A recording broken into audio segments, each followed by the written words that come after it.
case that the other one, well, maybe I could do this. But the reality is, which on that list is going to be highest benefit, lowest risk? I did have a question, Hasib. Sorry, Yeah, so like you said, cyclobenzapine, we usually don't give it in this case. It would be indicated more for a patient who was waking up and he had that pain, myalgia, yes. or So if the patient said, when I wake up, I feel pain and tightness in this region or in my nostrils, and we had, so that's essentially when you would want to do a muscle relaxant. Okay, so muscle relaxants are generally, we do HS, so at bedtime.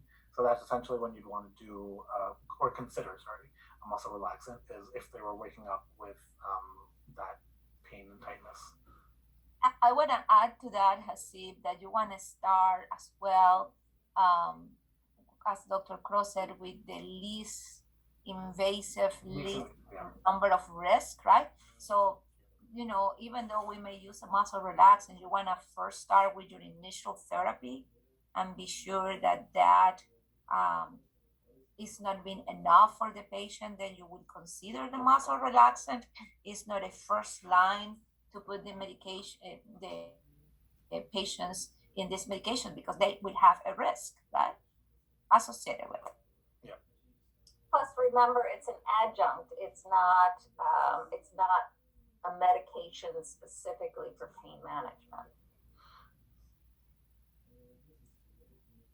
All right, so I'll move on to the next case. Anyone have any more questions about the first case? No? Yeah, I guess if this patient didn't have alcohol dependence, and you were deciding between ibuprofen and acetaminophen, is it just kind of like pick your poison at that point for, for an analgesic? Well, we want to steer you guys in a direction with these answers. But yeah, essentially you could do acetaminophen at that point. Yeah, if there's no risk with taking the acetaminophen. Actually, one thing now that's come up, I wanted to point out was, and I forgot to mention, was the alternating uses of the acetaminophen and ibuprofen. So that's something also that you can consider. Again, in this particular case, because he has the alcohol dependence, you wouldn't. But yeah, if let's say that wasn't the case, yeah, you could do either. You could even do in combination. So if you're doing ibuprofen I believe it's at like the fifth hour, you give the acetaminophen and then vice versa. So that's kind of like something that's like, I'm sorry, I think you guys are hearing like my messages in the back coming up. So an analyst, yes, if the patient didn't have the alcohol dependence and the hepatitis C history, you could you could take acetaminophen. The combination acetaminophen alternated with ibuprofen, we probably will leave it for patients that don't respond to one of them alone, or couldn't, that will be no first choice.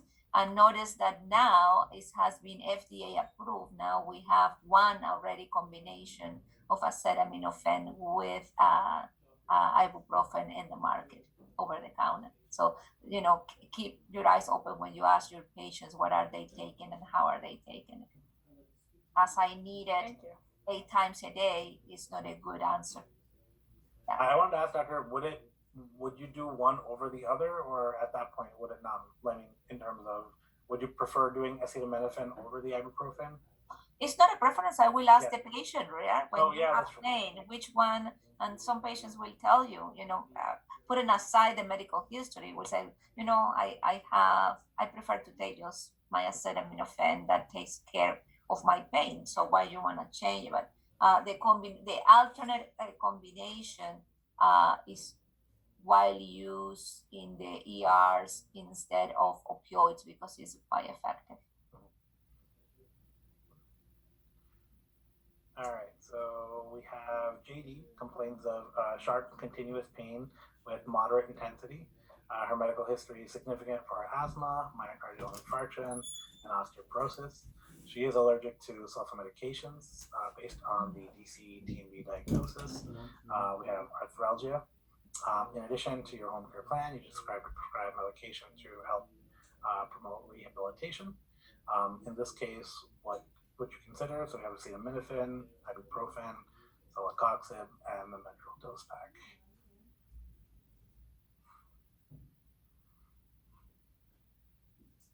Anyone want to take this one, or should I? I'll give you guys a minute or so to like think about it a little bit.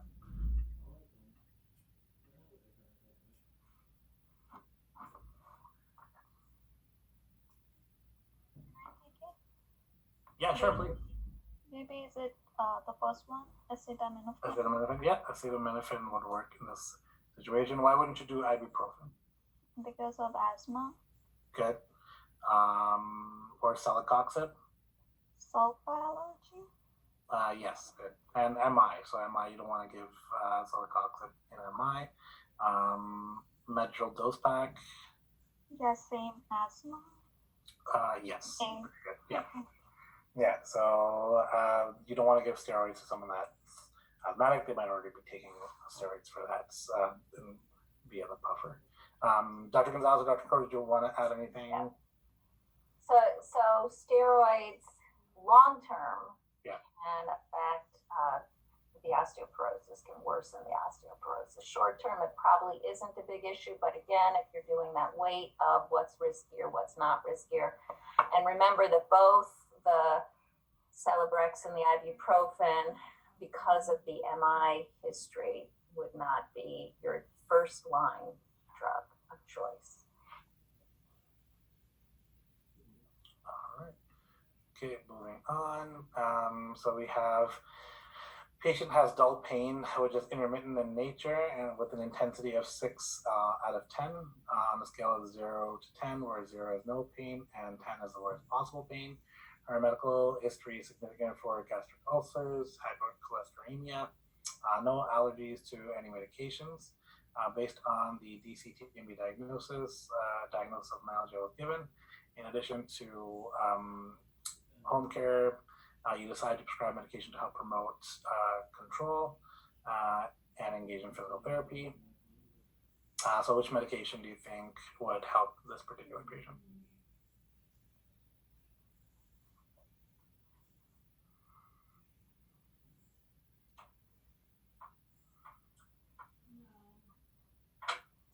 I mean, I would lean towards again acetaminophen because like ibuprofen, it can also cause. He has gastric ulcers, and that's kind of a problem. Yeah. But maybe celecoxib, if that, because I think it was listed as a rare side effect, GI ulceration. So maybe we could do that. So it still falls under NSAID. So again, it's the same thing about what greatest lower risk and higher benefit. So although it may be a rare side effect, it is still a potential side effect. Whereas with the acetaminophen, you don't have to worry about these side effects at all. So you're on the right track. Acetaminophen would be the right medication for this particular case. I'm just gonna, and Dr. Gonzalez, Dr. Crowe, anything to add or? Just the prednisone dose pack would be not indicated because For I got ulcers. Right, yeah. So That as well, yeah. that goes in with the non-steroidals. If somebody has ulcers, you don't give them steroids. Mm-hmm. And it's not an inflammatory effect per se what you are treating, so it makes no sense either to take it as a choice, the Medrol pack. All right. Okay, so we have DB has been experiencing sharp continuous pain with an intensity of 9 out of 10 on a scale from 0 to 10 for the last 1 week. She is allergic to penicillin. Other than that, there's no significant medical history. Upon provider manipulation of her jaw, the closed lock was reduced, achieving a maximal assisted opening of 45 millimeters. She still, however, experienced severe pain when opening. Based on her DCTMD diagnosis, we have diagnosis of arthralgia and disc displacement without reduction with limited opening, with limitation. In addition to your home care, which medication would you prescribe in order to help promote rehabilitation? So we have acetaminophen, ibuprofen, celecoxib, and the Medrol dose pack.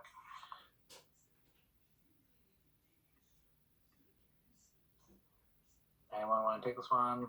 Should I go to my list of candidates?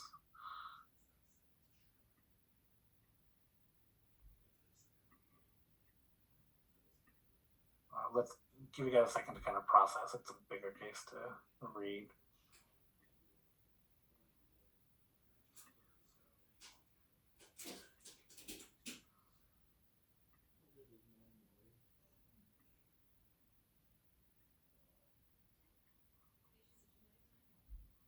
With this one, he used a medral dose pack because Yes. Why do you think it's the medral dose pack? I was just thinking that there's a joint issue. I'm sorry. Can you just talk a little louder? I'm just not able to hear you very well. Sorry. I was just thinking there's a joint issue with the arthralgia. So Yes. So you want to look at a couple of things. Firstly, look at the intensity of the pain and how long had that pain's been going on. So we have 9 out of 10 pain for the last week. So it's something acute. So we manipulate her jaw. We get her up to the 45, but she still has difficulty opening. So these are kind of what you want to look at. So you can see that there is a bit of an inflammatory process going on here. So the best in terms of rehabilitation, medral dose pack would be the best in terms of getting her to a point where she's able to open more comfortably. Again, Dr. Crow, Dr. Gonzalez, please, if you'd like to add anything. Steve, can I just ask a question regarding the medral dose pack? Sure. When you were talking, I mean, in my experience, we only just had them take 6 pills the first day, then 5, then 4, Yeah. then 3, then 2, then Yeah. 1. But Mhm. you were saying to titrate it up and down. No, How no, did no, they do sorry. that? You're titrating down, not up. Sorry, if that was communicated. Okay. Yeah, sorry, you're titrating down. Again, same thing. You just want to taper the dose down because you don't want to shock the adrenal glands into having to produce. So you want to taper it down. So yeah, you start off with the 6 pills and 5, 4, 3, 2, 1. Yep. Gotcha. Thank you. Yeah. I see.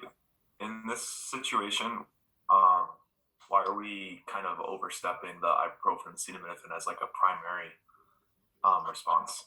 It's how acute the her condition is. So if this is something that was going on for months, yeah, you might want to start with those medications. But because it's something that just kind of happened, there may have been injury. There may have some. I mean, based on the case, I couldn't tell you, but something could have happened that led to this. So that she may have fallen, or she may have gotten hurt, or something that led to this. Go ahead, Dr. Gonzalez. There is one more piece, Hasib, there, and the ibuprofen, the dose that you are recommended here is only analgesic. It doesn't have an anti-inflammatory effect. So actually you are reaching right in the ceiling effect. If you want anti-inflammatory effect, you will be using 600 every 6 hours or 800 every 8 hours. Yeah. So here is only analgesic. That's the other reason, Marco, why he is running into the medral dose pack. In addition to that, doing jaw manipulation to reduce the closed lock it could be extremely painful. And if they didn't have inflammation before the manipulation, they probably have it after the manipulation. So you want to be very aggressive in the sense that you want to control inflammation and pain in this patient so that this patient can continue with the home care and the physical therapy. Otherwise, they will come back again blocked and not being able to do all their isotonic, isometric exercises because of the pain. Okay, thank you. So just look at the dosages, like Dr. Gonzalez mentioned. Perfect. All right. So I'm just going to move on to the next case. All right. So patient presents with moderate bilateral facial pain for the last several days. The pain is worst upon awakening. Medical history is significant for gastric ulcers and occasional use of recreational drugs. Which of the following combinations of medications would provide the most benefit with minimal complications? We have non-selective NSAIDs with baclofen, acetaminophen, and cyclobenzaprine, acetaminophen hydrocodone, COX inhibitors, and diazepam.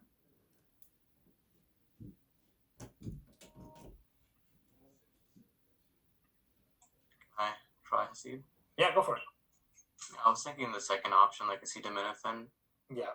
and then cyclobenzaprine, because the same thing you already explained to me about the pain being worse upon awakening. So Yeah, so we're upon awakening, and again, the most benefit with the least amount of complications would be the cyclobenzaprine and the acetaminophen. Good. Any other questions, concerns with this one, guys? And I just mentioned you would rule out your combination that has the benzodiazepine and the hydrocodone based on a history of recreational drug Recreational use. drug, yeah. I would not give anyone a potential drug of abuse if they have a recreational drug history use or prior issue with that. And we all talked about, you know, your GI ulcers would break out this combination. So that only leaves you really with this one.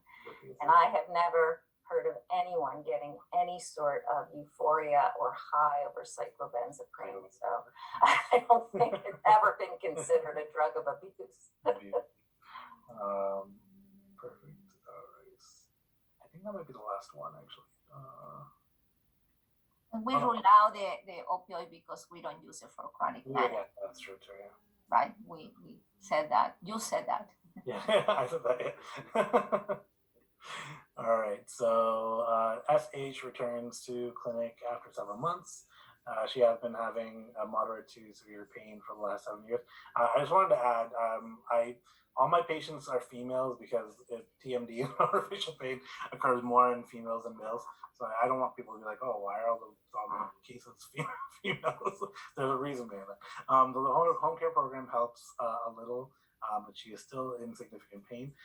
She was earlier prescribed an NSAID, so Dolabit 500 milligrams twice a day, but it did not help manage her pain. She states that the pain is so bad that she has trouble getting to sleep at night. Patient has a history of drug abuse. What would be the appropriate medication to prescribe? Take a second.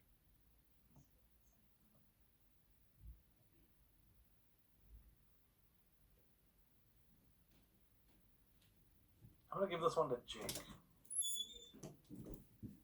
Whenever you're ready, Jake.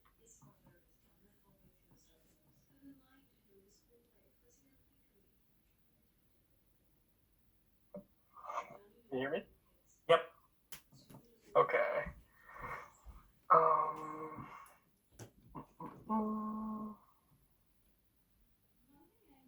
So definitely not NSAIDs with the gastric ulcers.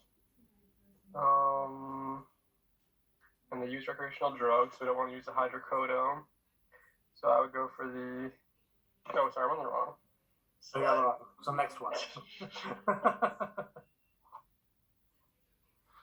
So take a second, read this one. And, sorry about that.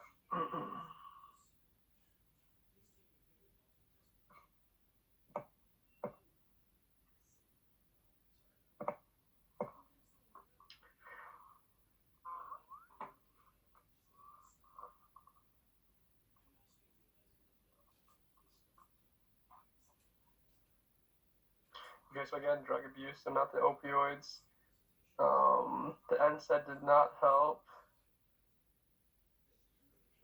Severe pain for the last 7 years, so it's chronic. I think he's still in the wrong case. no, he's on the right one. Oh. What is the 7 years? I'm gonna go with the amitriptyline. Yeah, so amitriptyline. So yeah, so chronic pain, not able to sleep are the kind of the indications there. But again, drug abuse. So you want to avoid the benzos and the opioids. The acetaminophen. I mean, if the Dolabit's not helping, the acetaminophen is not really going to do much either. So good, very good. Amitriptyline, excellent. All right. So last one. Patient complains of pain that is nagging in the area of tooth number 15. So the tooth was extracted 6 months ago. Pain radiates to the cheek area of the same quadrant. Upon examination, patient responds positive to pain in the masseter upon palpation and intraorally to the attached gingiva around the area of tooth number 15.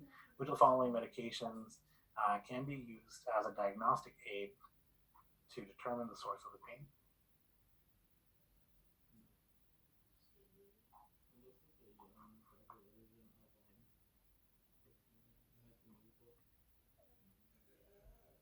John, you want to take this one? Is there more than one John in the class? John Free. Okay. I would say you could use lidocaine to help with the diagnosis because that would differentiate odontogenic pain. Good. What else could you potentially use?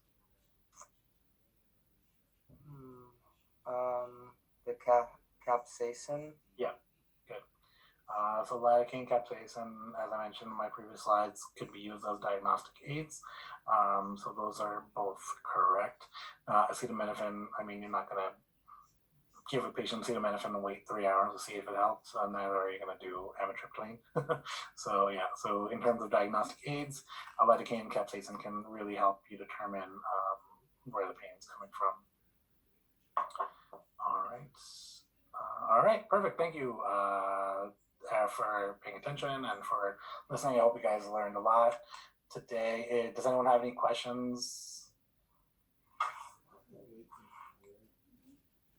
No? Okay.